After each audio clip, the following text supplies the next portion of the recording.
2 years ago, Cleve Williams was left one of about 50 of a day labor hall workers at a recycling plant that paid much less than what was required by the city's living wage ordinance. About 1.5 years ago, early in a campaign for a living wage, a co-worker told Cleve about the Cincinnati Interfaith Workers Center. Since then, as a volunteer organizer, Cleve talked with his co-workers and convinced them to attend meetings. He organized them. He assured them that day laborers were equal partners with the Worker Center, unions, and environmental groups working on this campaign. As a sorter at the recycling plant, Cleve spotted a copy of the city's living wage ordinance coming down the line. He was able to retrieve it and presented it to the Worker Center, thus appropriately reusing a recycled document.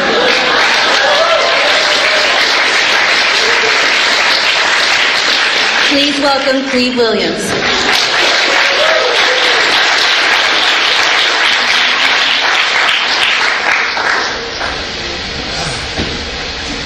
Hello, my name is Cleve Williams. I'm a interfaith worker from Cincinnati, Ohio.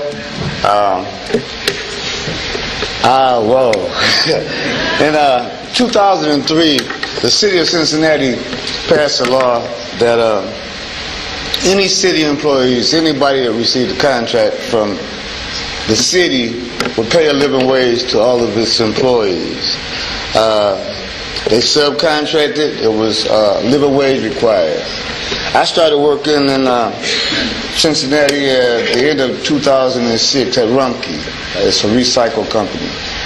I worked there for $6.50 an hour. I paid $7 a day for transportation. I paid for my own equipment, which the city was supposed to have already paid the company for.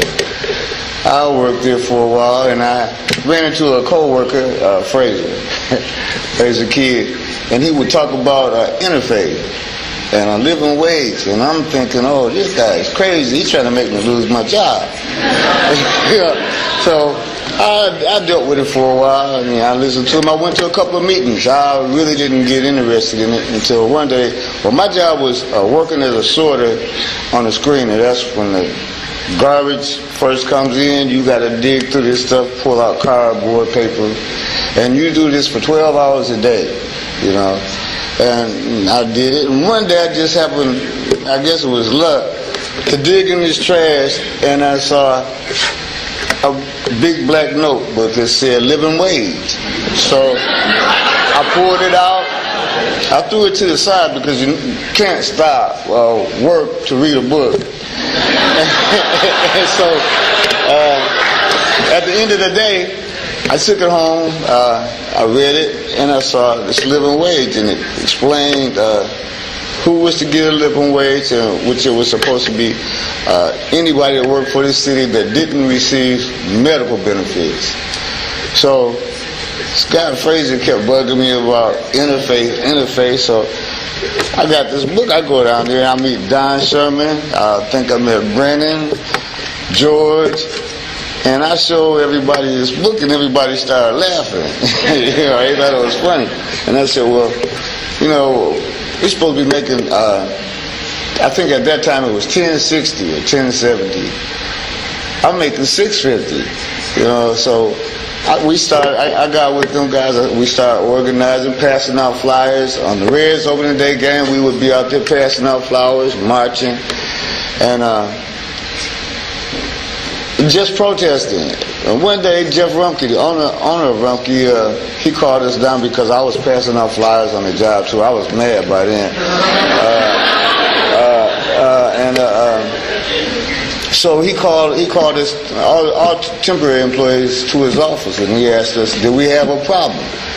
So I spoke up and I said, we're supposed to be making minimum wage, but we pay $7 a day for transportation. We had to pay for our own personal equipment, which I've read this book already. Not by now, he don't know it. The city is paying for all of this stuff, and we're buying it from you guys. So he said, okay, I'll look into that. All right. So he asked, was it any more issues? On the way out the door, I said, what about this living wage thing that we're supposed to be getting? He said, oh, forget that. It'll never happen. That won't ever happen. So the next day, they cut our transportation fee in half. They stopped charging us for personal protective equipment. And I'm still thinking about this $10 and something. So we stayed passing out flyers and going to soup kitchens, passing out flyers and talking to people, recruiting people. Some of the people that work with me, we started getting more people to the Interfaith Worker Center.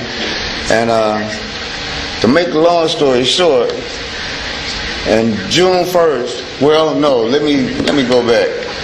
We got with Don Sherman, Brandon, Sierra Club, the Blue Green Alliance, some of the city council workers. They talked. They said that the city contract needed to be rephrased. I think Brandon worked on that. We rephrased it. And this year, I can say, on June 1st of this year, Rumpke is now paying $10.90 an hour.